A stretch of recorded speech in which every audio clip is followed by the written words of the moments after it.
I didn't get into this business by being an airhead or a screwball. My attitude was always, if it's real, it can take the pressure. You know, you don't have to pussyfoot around the real thing. If they're telling you, you know, oh, you must lower your voice and avert your gaze or this and that, then you're probably in the presence of crap. Because the real thing is real. It doesn't demand that you adjust your opinion to suit it. It's real. That means it is preeminent. That means it sets the agenda. And I studied yoga. I wandered around in the East. I was fast shuffled by beady-eyed little men in dhotis. I know the whole spiritual supermarket and rigmarole. And I find nothing there to interest me on the level of, 5 grams of psilocybin mushrooms in silent darkness. I mean, that's where the pedal meets the metal. That's where the rubber meets the road. And the inspiration for me to get up and talk to an audience like this simply comes from the fact that I cannot believe that this could be kept under wraps the way it has. I mean, I kidded with you earlier that they would make sex illegal if they could. Well, they can't, so it isn't. But the psychedelic experience is as central to understanding your humanness as having sex, or having a child, or having responsibilities, or having hopes and dreams, and yet it is illegal.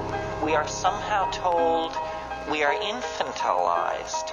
We're told, you can wander around within the sanctioned playpen of ordinary consciousness, and we have some intoxicants over here if you want to mess yourself up. We've got some scotch here and some tobacco and red meat and some sugar and a little TV and so forth and so on.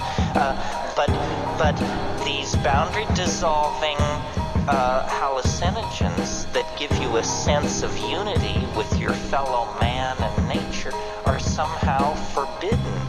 This is an outrage. It's a sign of cultural immaturity, and the fact that we tolerate it is a sign that we are living in a society as oppressed as any society in the past.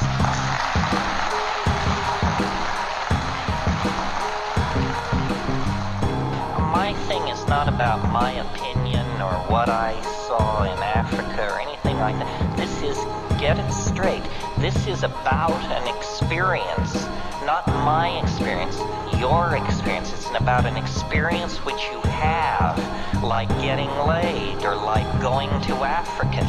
You must do the experience. Otherwise, it's just whistling past the graveyard. And we're not talking about something like being born again or meeting the flying saucers or something like that, where good works and prayer are the method. No, if you take a sufficient dose of an active compound, it will deliver itself to you on the money. If it doesn't work, take more. Nobody is in a position to dismiss this just because it didn't work for them on 1 or 2 tries. This is an art.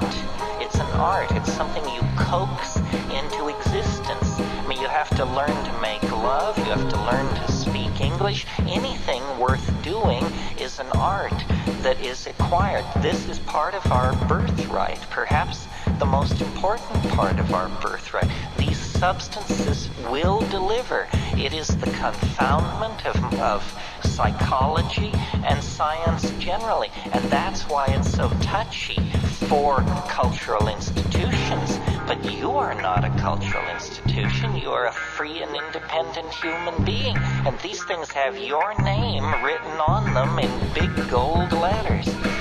Yes, here. way I think of these psychedelics, or a different way, is that they're catalysts for the imagination. Catalysts to say what has never been said, to see what has never been seen, to draw, paint, sing, sculpt, dance, and act what has never before been done, to push the envelope of creativity and language. And what's really important is, I call it the felt presence of direct experience, which is a fancy term which just simply means we have to stop consuming our culture. We have to create culture. Don't watch TV. Don't read magazines. Don't even listen to NPR. Create your own road show. The nexus of space and time where you are now is the most immediate sector of your universe. And if you're worrying about Michael Jackson or Bill Clinton or somebody else, then you are disempowered. You're giving it all away to icons. Icons which are maintained by an electronic media, so that you want to dress like X or have lips like Y or something. This is shit-brained, this kind of thinking. That is all cultural diversion, and what is real is you and your friends and your associations, your highs, your orgasms, your hopes, your plans, your fears.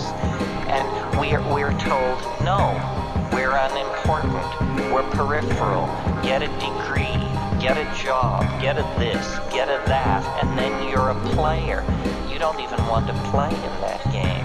You want to reclaim your mind and get it out of the hands of the cultural engineers who want to turn you into a half-baked moron consuming all this trash that's being manufactured out of the bones of a dying world. Where is that at? Yeah, over here.